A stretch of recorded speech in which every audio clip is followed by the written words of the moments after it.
Una sa lahat, halos 40 tao patay sa sunog sa isang tindahan sa China. May mga nagtalunan pa sa bintana para makaligtas. Ang buong detalye, abangan maya-maya lamang. Magandang gabi, Pilipinas. Sa Frontline tonight. Dating Speaker Pantelon Alvarez, binanatan si Speaker Martin Romualdez sa pagtanggi nito na siya ang pasimuno sa People's Initiative. Sana yung isa lang ang tambaluslo sa buong Pilipinas, itong si Martin Romualdez. Kanyang initiative lang yan. PCSO ginisa ng mga senador kaugnay sa umano'y sabwatan para mapanalunan ang jackpot sa loto. Talaga bang may nananalo sa loto? Hindi ba naman inipula yung laro? O baka naman ito ay moro-moro lang? Ambassador ng China, tila may pasaring kay Defense Secretary Gilbert Chodoro. Huwag daw makinig sa kung kani-kaninong opisyal lamang. Pangulong Bongbong Marcos nagbigay-pugay sa kabayanihan ng SAF-44 sa ika-9 na anibersaryo ng engkwentro sa Mama Sapano. Pamilya ng mga biktima na nanawagan pa rin ng hustisya. Isang klase ng toothpick sa South Korea, piniprito at kinakain. At Lee Min-ho, Jisoo ng Blackpink, Anyo, Sop at iba pang Korean superstars magsasama-sama sa isang pelikula.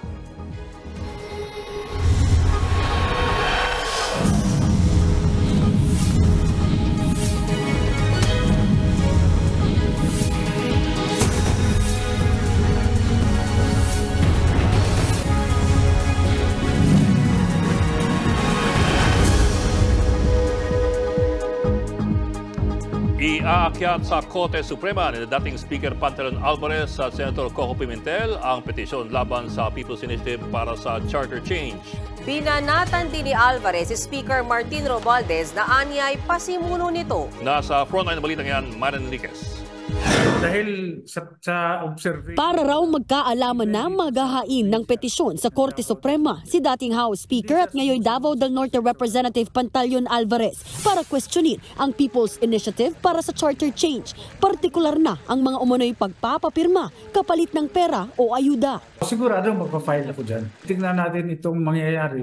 Kasi sa tingin ko naman talagang makukuha nila yung numbers doon sa requirement na ilan yan? 3% yata o ano.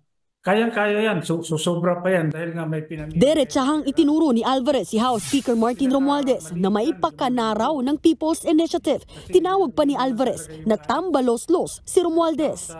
Salitang ginamit din noon ni Vice President Sara Duterte at Senator Amy Marcos. Eksakto yung description na binigay sa kanya ni VP Sara. Isa lang ang tambalos-los sa buong Pilipinas, itong si Martin Romualdez. PI kasi ang tawag nila dyan, di ba? Sa akin, TI yan, TI. Tambalos-los Initiative. Nauna nang sinabi ni Romualdez na wala siyang kinalaman sa pagpapapirma. Ganyan din ang ipinunto ng isa sa mga aminadong nagsusulong ng People's Initiative, si dating ako Bicol Party List Representative Alfredo Garbin Jr. Wala naman na direct involvement sa speaker, pero wala naman siyang oppose dito sa movement na ito. Bukod kay Alvarez, si Senate Minority Leader Coco Pimentel din iaakyat daw sa Korte Suprema ang kanyang petisyon kontra People's Initiative. Partikular naman niyang kikwestiyonin ang pagtanggap at pagbilang ng COMELEC sa mga nakalap na pirma gayong wala pa namang petisyon. Court, stop the COMELEC from doing their ministerial duty at saan ba nila nakuha yun? Pero pwede rin tayo mag-file na ng mga special proceedings siguro sa COMELEC. Why COMELEC is receiving the papers and why COMELEC seems to know what to do with the papers. Ba't lalaman nung gagawin doon? Depensa naman ng COMELEC, may legal silang basehan sa pagtanggap ng mga pirma para sa People's Initiative, alinsunod sa isang COMELEC resolution. Ginawa lang po namin yung trabaho. But then again po, kung kami po idadalhin sa Korte Suprema, sa kataas-taasang hukuman, sabi po ni Chairman Garcia, 2 araw ko na nadidinig, kahapon at kanina, wini-welcome po namin ito. At yung... Nagbabalita mula sa Frontline, Marian Enriquez, News 5. Magkahiwalay na pinulong kanina ni Pangulong Bongbong Marcos ang mga senador at mga kongresista. Ayon kay Senator Amy Marcos, hindi tinuloy ng Pangulo ang regular na pulong para sa Legislative Executive Development Advisory Council o LEDAC. Sa halip, nagkaroon daw ng executive session si PBBM kasama ang mga senador at hiwalay niyang pinulong ang mga kongresista. Hindi na idinetalye ni Senator Amy kung ano ang napag-usapan sa executive session at ang dahilan kung bakit magkahiwalay ang pulong. Sa gitna yan ang tensyon sa pagitan ng Senado at Kamara dahil sa isinusulong na People's Initiative para sa charter change. Kung paniniwala ng ilang congressmen, labis-labis na raw ang nakuha nilang pirma sa People's Initiative para baguhin yung konstitusyon. Ayon kay Albay Congressman Joey Salceda, umabot raw sa 12.1% ng lahat ng registered voters ang nakuha nilang mga pirma. Ang kailangan lamang kasi para simulan ang People's Initiative ay 12% ng lahat ng registered voters sa buong bansa. Pero kailangan din ang mga pumipetisyon ay hindi bababa sa 3% ng mga botante mula sa bawat congressional district. Nitong nakaraang barangay elections, meron na po tayong 68.46 million registered voters. Ang kailangan nilang makuhang pirma ay nasa 8.21 million para pagulungin ang People's Initiative. Ngayon, kung paniniwalaan sila na may 12.1% na sila, yan po ay 8.28 million signatures. Maliban dyan, kailangan nga rin na makakuha sila ng 3% mula sa bawat congressional district. Kung nakuha na nga yan, yun ang hindi pa po malinaw. Pero kung totoo kasi ito, halos mababaliwala na ang lahat ng paghihimutok ng Senado. Noong Martes, naglabas ng maanghang na manifesto ang Senado laban sa liderato ng Kongreso dahil daw sa pagsulong ng People's Initiative.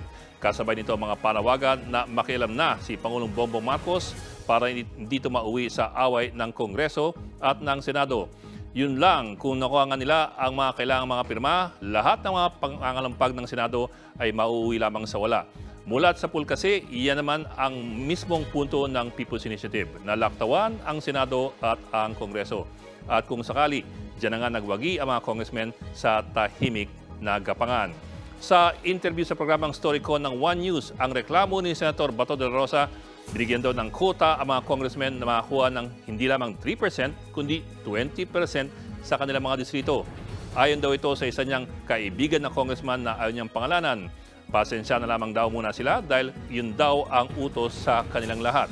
Sa kanyang pahayag kahapon, giniit ni Speaker Martin Romualdez na suportado nila ang People's Initiative bilang boses ng taong bayan. Pero tinatanggi ni Speaker na may kinalaman ng liderato ng Kongreso dito. Gaano ba kadali makuha ang mga requisitos na yan na 12% ng lahat ng botante at 3% sa bawat congressional district? Sa totoo lang, ang medyo madugo kumpletuhin ay ang 3% requirement sa bawat congressional district. Meron kasing 253 congressional districts sa buong bansa at ang bawat isa sa kanila kinakatawan ng isang congressman. As a general rule, kailangan ng populasyon ng 250,000 para makabuo ng isang congressional district. General rule po yan dahil merong mga maliliit na island provinces na makikita niyo po mamaya. Halimbawa, ang distrito na may pinakamaling populasyon ay ang unang distrito ng Caloocan na may 1.2 million katao. Ang kanyang mga botante nasa 340,000. So kailangan nilang mangalap ng 10,000 pirma diyan lamang sa first district ng Caloocan. Yan po yung 3%. Ang sunod na pinakamalaki ay ang unang distrito ng Rizal na mayroong higit 1 milyong populasyon. Ang kanyang botante nasa kalahating milyon, kaya't ang 3% niyan nasa 15,000. Ang pinakamalit naman ay ang Batanes na mayroong populasyon na 17,000 at botante na 13,000. Ilan ang kailangan nilang pirma dito? 400 pirma lamang. Sunod na pinakamaliit ay ang Siquijor na mayroong 76,000 na botante. Ang kailangan nilang pirma mula Siquijor, 2,000 lamang po. At ang Camiguin na may 64,000 na botante, kailangan nila ng 1,900 na pirma. Ito po ang importanteng tandaan. Kailangan nila ng 3% mula sa bawat isa sa 253 congressional districts na yan. Kahit maka 100% sila sa 252 districts, pero may isang distritong hindi umabot ng 3%, hindi pa rin pwede. Pero ito rin po ang mahalaga. Wala namang expiration ang mga pirma na yan. Kung hindi nila makuha kaagad ang minimum requirement, ang minimum number of signatures, Pwede nilang trabahuhin yan hanggang makuha nila ang kanilang kailangan. Ayon kay Senator Bato de la Rosa, mayroong mga distritong pumapalag sa People's Initiative. Halimbawa raw niyan ay ang Lone District ng Davao Occidental kung saan ayon kay Senator Bato, hindi sang-ayon ang kongresista sa panukala. Hindi po natin ma-confirm yan independently. Pero ano pa man, ang voting population ng Davao Occidental nasa 192,000 kaya't ang kailangan nilang pirma mula dyan ay nasa higit 5,000 pirma. Duda naman ng ilang senador na sa sunod-sunod na nakaka-jackpot sa loto mula noong Disyembre, hinala nila may sabuatan sa PCSO para sila-sila rin ang manalo. Narito ang aking report. Ang tanong, talaga bang may nananalo sa loto? Hindi ba naman hindi pula yung laro? O baka naman ito ay moro-moro lang? Sabi nga ng mga... Ito ang diretsahang tanong ni Senator Raffy Tulfo sa pagdinig ng Senate Committee on Games and Amusement kaugnay sa integridad ng Lotto Games. Ayon kay Tulfo na siyang chairman ng komite, may nagsumbong daw sa kanya na baka may sabuatan sa Philippine Charity Sweepstakes Office. Teorya nga raw, posibleng tinatayaan daw ang lahat ng 14 na milyong posibleng winning combinations para sila-sila ang manalo. Lalo't itong nakaraang linggo, umabot sa 640 million pesos ang winning prize sa 649 Lotto. Merong kayong plinanta na tao para tayaan ang lahat ng possible combinations. At ginawa niyo yun, 280 million ang ginastos. Minus dun sa 640, may ganansya pang 360. Paano gagawin yon? 414 million combinations. Napakatagal yon. Kung tutuusin. Pagsisiwalat pa ni Tulfo, kaya raw gawin yan sa loob ng isang araw gamit ang 10 machines na automatic nang tataya. Sagot ng PCSO, karapatan ng sino man na tumaya at kung ilan ang nais silang tayaan sa Lotto Games. It doesn't even guarantee you that you will get the jackpot by yourself. No? Yes. Paring 2 kayo, 3 kayo, 4 po. That's number 1. Number 2, our record shows na hindi naman po binetan po ang lahat ng combinations on the day po ng tinamaan. Isa pang teorya, baka nahahak ang computer system ng PCSO para kahit tapos na raw ang Lotto draw, pwede pang mabago ang taya na ayon sa winning number combinations. Halimbawa na lang, ito yung wild imaginations from the bettors. Nagsabuatan lahat. Halimbawa na lang. So yung may root access, kaya pa rin manipulahin yon.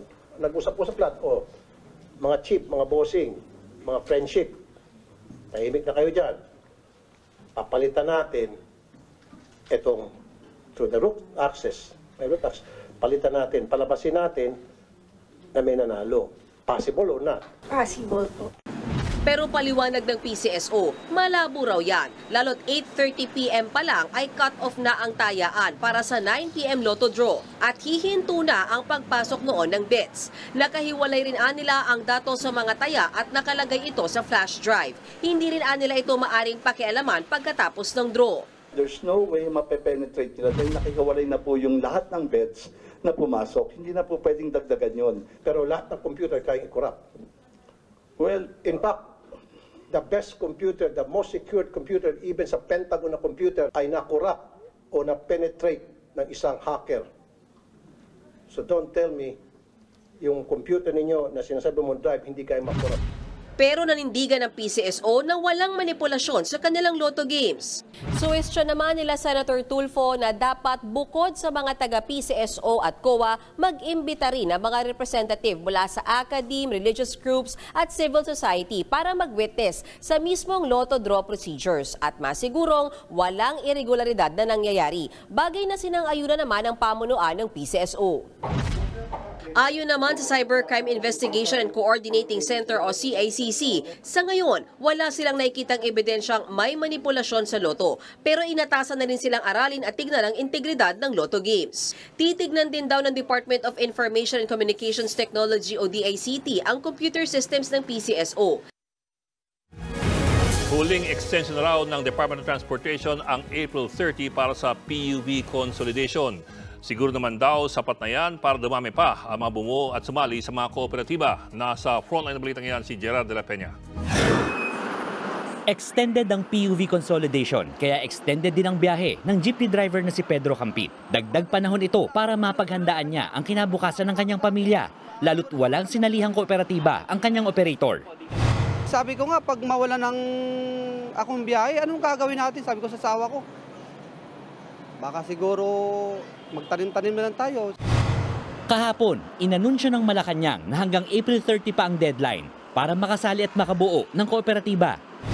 Ang ginawa extension hanggang sa katapusan ng Abril ang ikawalo ng extension simula nang mailunsad ang PUV Modernization Program noong 2017. Nanindigan ng Department of Transportation, ito na ang huli at wala nang kasunod na extension pagkatapos nito. Ayon kay Transportation Secretary Jaime Bautista, 76% na ng jeepney at UV Express ang nakapag-consolidate. Umaasa silang tataas pa ito sa 85%. With 85%, I'm very sure this will be a very successful program. Yung 3 buwan ay is I think enough time, no, para doon sa mga gustong mag-consolidate ay mag-comply doon sa mga requirements. Kung dadami ang sasali sa PUV Modernization Program, masusolusyonan ang nakaambang problema ng kakulangan ng babiyahe sa halos 2,000 ruta sa buong bansa. Sa datos ng LTFRB, mahigit 1,700 na ruta ng mga jeep ang walang nag-consolidate. Halos 200 naman sa mga ruta ng UV Express. Pero dahil sa extension, mababawasan yan. Siguradong magiging abala ulit ang LTFRB sa mga mag-a-apply sa pagbuo at pagsali sa kooperatiba. It will be open to everybody. So those who wish to consolidate may apply in the different regional offices and in the central office. Kahit naman papaano, natuwa ang Transport Group na Manibela sa extension, pero higit pa rito ang hiling nila. Alisin itong mga deadlines at makapagpatuloy po ang ating hanap buhay. Hindi tayo nakakampante kasi medyo mahaba-haba itong 3 months. Handa namang makipagdialogo ang DOTR sa grupong Manibela at Piston. Nagbabalita mula sa frontline, Gerard de la Peña, News 5.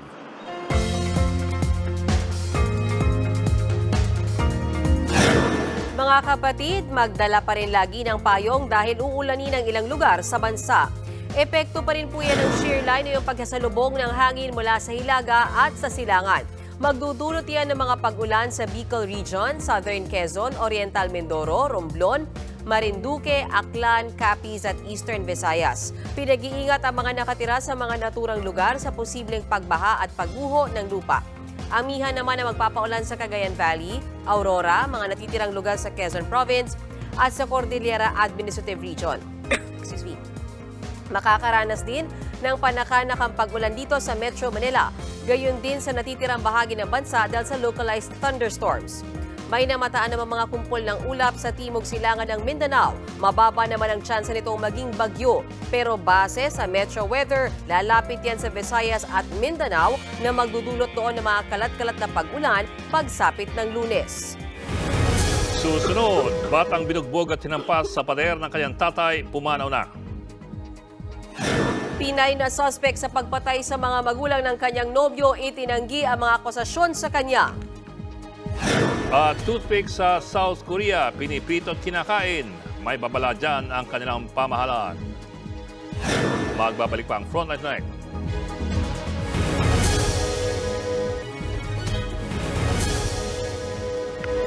Pumanaw na ang 9 na taong gulang na batang lalaki na binugbog ng sarili niyang ama sa General Santos City. Bandang alas 6 kaninang madaling araw, binawian ng buhay ang biktimang si Yuri habang nasa intensive care unit. Dinala kahapon sa ospital ang bata matapos magsumbong sa mga pulis ang iba pang kaanak ng biktima.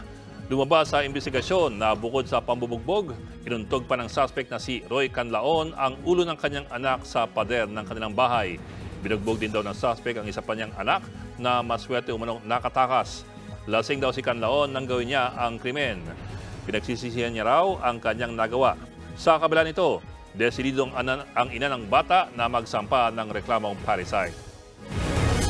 Mariing itinanggi ng Pinay na inaresto sa Japan ang akusasyong sangkot siya sa pagpaslang sa mga magulang ng kanyang nobyo. Meron ding habilin ng Pinay para sa kanyang pamilya dito sa Pilipinas. Nasa frontline ng balita niyan si Rainiel Pawid, exclusive. Martes nang mabisita ng ilang opisyal ng Philippine Embassy sa Tokyo si Hazel Morales.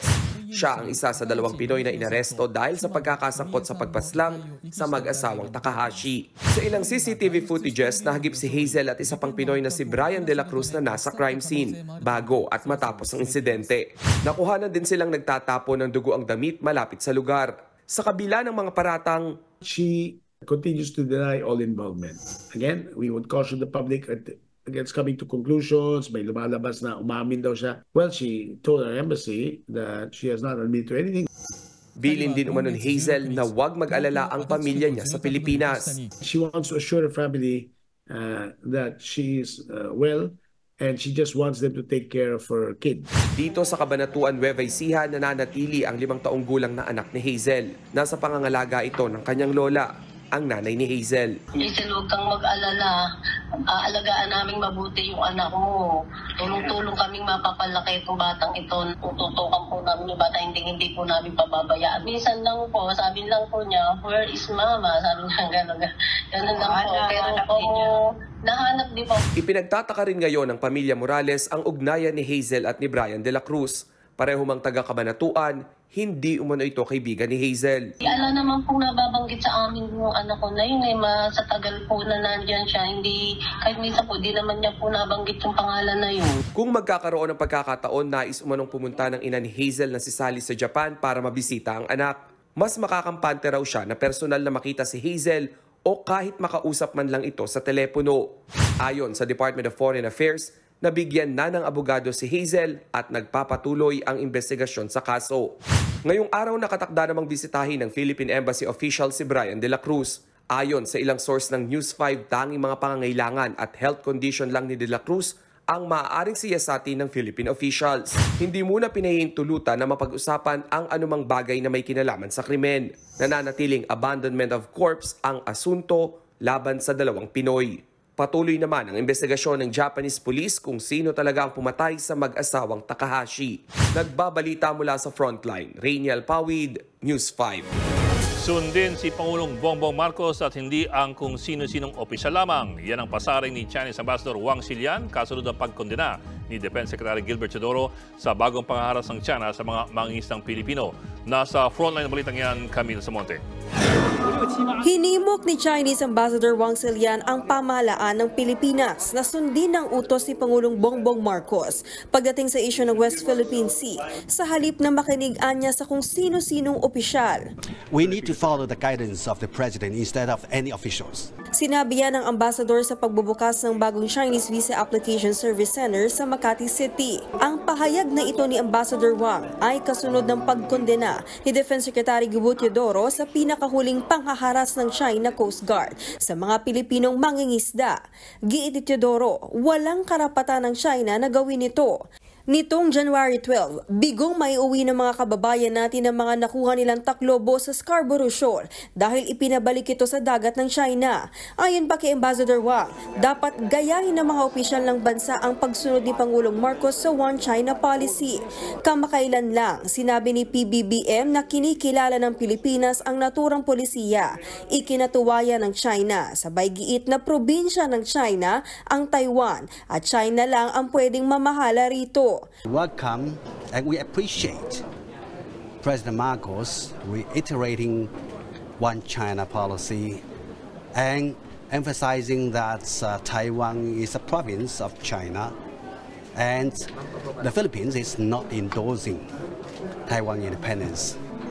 Nitong January 17, nang magpulong ang Foreign Ministry ng Pilipinas at China, nagkasundo ang dalawang bansa na magkaroon ng mas maayos na komunikasyon pagdating sa maritime concerns at pahupain ang sitwasyon sa pamamagitan ng maayos na usapan. Pero para sa Foreign Affairs Ministry ng Taiwan, mukhang pinilit o ginipit lang ng China ang Pilipinas dahil hindi raw nito matanggap na nagwagi ang demokrasya sa Taiwan. Halata raw na hindi naiintindihan ng komunisang sistema ng China ang tunay na kahulugan ng demokrasya.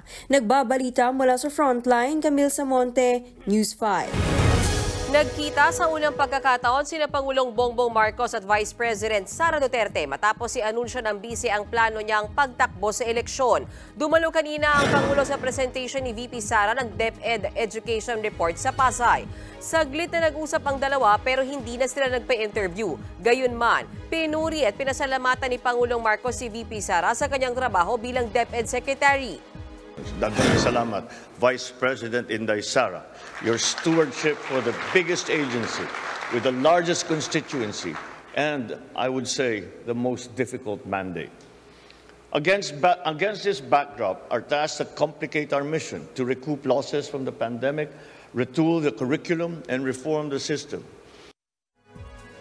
Kabilang sa mga ibinida ni VP Sara ang halos 4,000 bagong classrooms, mas maraming eskwelahan na may Wi-Fi at pagiging handa ng DepEd sa pagpapatupad ngayong taon ng bagong matatag curriculum program. We have decongested the curriculum to focus on the development of foundational skills. This is the basic education curriculum of the Philippines. Ito po ang curriculum na inaasahan nating humulma sa kabataan bilang bagong Pilipino. Susunod, mga lumilika sa nasunog na tindahan sa China, nagtalunan mula sa bintana. Kagitingan ng SAF-44 sa madugong Mamasapano Massacre, bigyang pugay ni Pangulong Bongbong Marcos. At Julia Barreto may mensahe sa mga basher ng kanilang pelikula ni Aga Mulak. Tutok lang mga kapatid dito sa Frontline Tonight.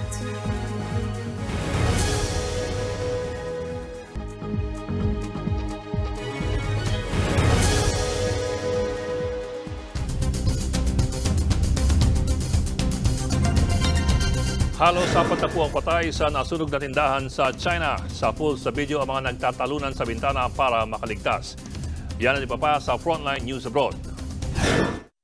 Nabalot ng maitim na usok ang nasusunog na tindahan na ito sa Jiangxi Province sa China. Nakuna ng video ang pagkukumahog makalabas ng ilang inabutan ng sunog sa loob ng tindahan.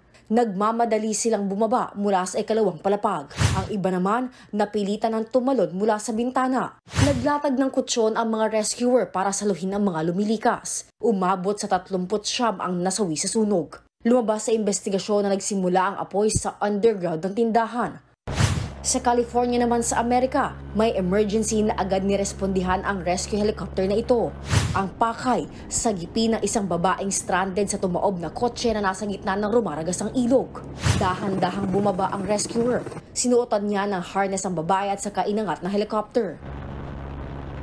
Diniretso sa ospital ang biktima. Ayon sa mga otoridad, sinubukan ng babae na makatawid sa ilog pero biglang bumarigtad ang kanyang kotse dahil sa lakas ng agos ng tubig. Halos 15 oras siyang nanatili sa tumaob na sasakyan hanggang sa may nakakita sa kanyang isang camper na siyang humingi ng saklolo. Nagbabalita mula sa Frontline, Justine Punsalang, News 5. Senior Inspector Cyrus P. Aniban. Isa-isang binanggit ang mga pangalan, inalaya ng bulaklak at ginawaran ng 21 gun salute. Ganito ginunita ang ika-9 na anibersaryo ng pagkamatay ng Special Action Force o SAF-44 na ginanap sa Philippine National Police Academy kanina na dinuluhan ni Pangulong Bongbong Marcos. Sa kanyang talumpati, binigyang diin ni Pangulong Marcos ang aniyay mga aral na natutunan sa sinapit ng SAF-44. In their last hours in that place of honor, we can draw many important lessons. The lessons such as to put nation before self, to display courage under fire, to resolve to forge ahead, to never give up. Napatay ang 44 na miyembro ng PNP Special Action Force habang nasa misyon sa Mamasapano, Maguindanao noong January 2015. Nauwi sa shootout ang paghuli dapat nila sa Malaysian terrorist na si Zulkifli Abdir o mas kilala bilang Marwan. Kasama rin sa mga nasawi ang 18 Moro Islamic Liberation Front o MILF members at 7 mga sibilyan. Wala man sa event, binigyang pugay din ni Vice President Sara Duterte ang SAF-44 sa pahayag ni VP Sara na co-vice chairman din ng National Task Force to End Local Communist Armed Conflict o NTF-ELCAC. Sinabi niyang saludo siya sa Fallen 44 at buong puwersa ng pulisya. Mananatili raw inspirasyon ang sakripisyo ng SAF-44 sa paglaban sa banta ng terorismo sa bansa. Pangako pa ni VP Sara, kailanman ay hindi kakalimutan ang kabayanihan ng SAF-44 at sama-sama tayong uusad para sa malayang Pilipinas. Sa kabila ng mga papuri at pag-alala sa SAF-44, hindi pa rin tapos ang paghahanap ng hustisya ng kanilang pamilya makalipas ang 9 na taon. Gaya na lang ng mga kaanak ni PO1 Romeo Sempron. Sa haba-haba ng panahon, wala pa rin nakukulong. Puro lang sila yung mga binibigay na mga pangalan. Pero gusto ko, hustisya sa lahat ng SAF-44. Maging ang dating direktor ng SAF na si Getulio na Peñas, nakasama rin sa mga nilitis noon, katarungan din ng hiling. I would like to see na mapailan ng kaso yung mga pumatay. Kasi pinatay nila, murder yun yung minasakar nila, may buhay pa, pinapatay. Alam nyo naman yun, nakita nyo yan. So, do you think justice has been served na hindi napailan ng kaso ang mga yun? Kinasuhan ng Sandigan Bayan sina Peñas at dating PNP Chief Alan Purisima ng graft at usurpation dahil sa pagkadawit nila sa anti-terrorism mission ng SAF-44. Matatanda ang sinampahan din ng kasong homicide si yumaong Pangulong Noynoy Aquino, pero lahat ng yan na-dismiss. Ayon kay SAF Director Bernard Banac, regular na silang nagsasagawa ng review sa mga protocol ng mga operasyon para hindi na maulit ang nangyari sa SAF-44. Nagbabalita mula sa Frontline, Maricel Halili, News 5. Balikan po natin ang balita kaugnay sa pagbisita ni Pangulong Bongbong Marcos sa Vietnam. Kinumpirma yan ng Foreign Ministry ng Vietnam sa isang press briefing. Nakatakdang makipagpulong si PBBM kay Vietnam President Vo Van Tong at iba pang lider. Ayon naman sa isang opisyal ng Philippine Coast Guard, isa sa mga agenda ng Pangulo ang paglagda ng Memorandum of Understanding para sa kooperasyon ng Philippine at Vietnam Coast Guards. Hindi naman idinetalye kung ano pa ang lalamanin ng kasunduan. Parehong claimant sa mga pinag-aagawang teritoryo sa South China Sea ang Vietnam at Pilipinas. Magtatagal ng 2 araw ang official visit ni Pangulong Marcos sa Vietnam simula sa Lunes.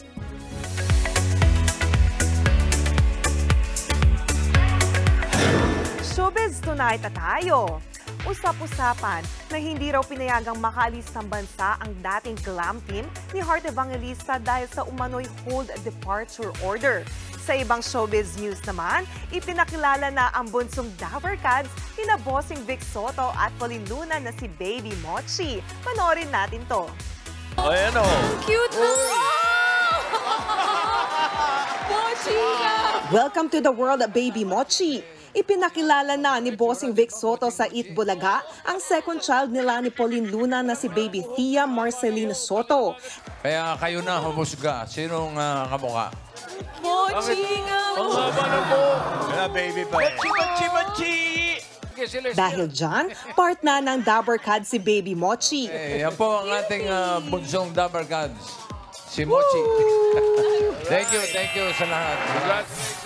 Proud ding pinost si Pauline sa Instagram ang iba pang pictures si Baby Mochi sa ospital. Pati ang panganay nilang si Tali, natuwa sa pisngi ng kanyang baby sister. Good morning.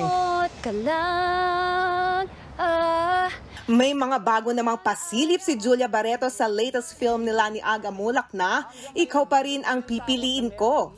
Ilan dyan ay behind-the-scene photos ng pelikula kasama ang production team. Caption ni Julia, "Please give our film a chance." Matatanda ang pinuna ng ilang fans ang tambalan nila ni Aga dahil sa malaki nilang age gap. Mapapanood na sa mga sinihan simula February 7 ang Ikaw Pa Rin Ang Pipiliin Ko. May impormasyong nakarating sa akin na ang dating glam team ni Heart Evangelista ay hindi pinasakay sa eroplano patungong Dubai. Hot topic ngayon, ang umano'y hold departure order sa dating glam team ng aktres na si Heart Evangelista. Sa isang episode ng OG Dia sa Showbiz Update, hindi raw nakapunta ang grupo sa Dubai para sana ayusan si Miss Universe 2015 Pia Wurtzbach sa isang event. Hindi raw sila nabigyan ng boarding pass hanggang sa ipinaalam sa grupo na may hold departure daw sila. Sinubukan pa ng News 5 na kunan ng pahayag ang Bureau of Immigration. Wala pang sagot dito ang kampo ng glam team at ni Hart. Last year lang nang umalis ang nasabing glam team sa poder ng aktres. Nauna nang kumalat na ginamit umano ng glam team ang credit card noon ni Hart para mamili ng mga personal na gamit. Pero itinanggihan ng kampo ng nasabing glam team. Patikim pa lang yan sa ating showbiz tonight. At dyan lang kayo mga kapatid. Abangan, toothpick sa South Korea, piniprito at kinakain. Ligtas ba yan sa kalusugan? At kilalanin ang mga bigating Korean stars na bibida sa pelikulang Omniscient Reader's Viewpoint. Tuloy-tuloy ang balitaan dito sa Frontline Tonight.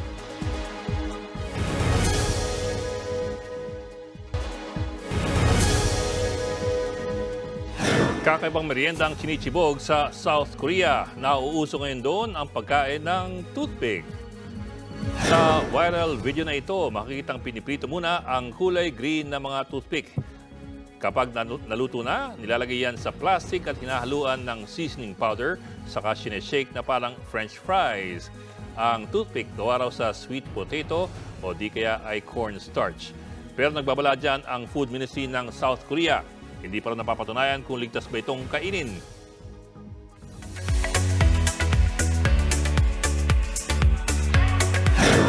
Nag-uumapaw sa Korean superstars ang cast ng upcoming fantasy film na Omniscient Reader's Viewpoint.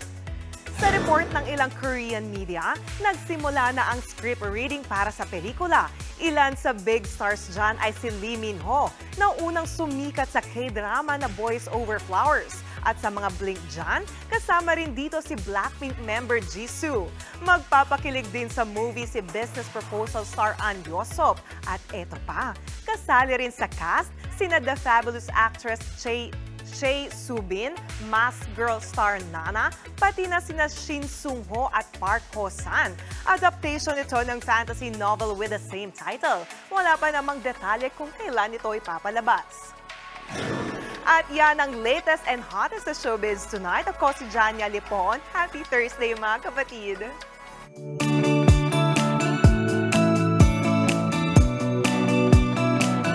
At para naman sa ating pabaong Pampa-Good Night, malapit na po ang Valentine's Day. Bakit? Enero pa lang Guys, kalma. Okay. Ilang linggo pa. Pero ikaw, Mayan, siguradong masaya ang iyong Valentine. Ikaw din, tsaka si Johnny for sure. Ito, nakubok for sure masaya ka rin. O yan ha. Pero wala nang sasaya pa sa bida natin ngayong gabi dahil hindi na siya ang namumukod tanging single sa kanilang magkakaibigan. Yan po si Giselle na hindi lamang 3rd, 4th, or 5th kundi 9th wheel lagi noon sa kanilang grupo. 2019 ang picture na yan nilang mga magkakasama at kanilang mga kasintahan maliban kay Giselle. Fast forward to 2024, nagbago ng ihip ng hangin. Nauna pang ikasal si Giselle sa kanyang mga kaibigang single na lahat ngayon. Niremake nila ang picture just for fun. Patunay raw ito na may tamang panahon ang true love. Sino ka dyan? Paagata yung Valentine's story natin, no? Oo. Excited sila Ryan siguro. Baka sila ang masaya ang Valentine's. Bakit hindi sa'yo? Laki ng ngiti ni Johnny. Di mas masaya ka, Miss Mayan. First Valentine's as? Married. Yes. Nagawa ng paraan ni Johnny doon. Magano kayong extra ka na nga, sir? Tandaan, basta hindi pa legal. Bawal ang close contact. At yan po, ang 45 minuto pag-imay sa malagang headlines.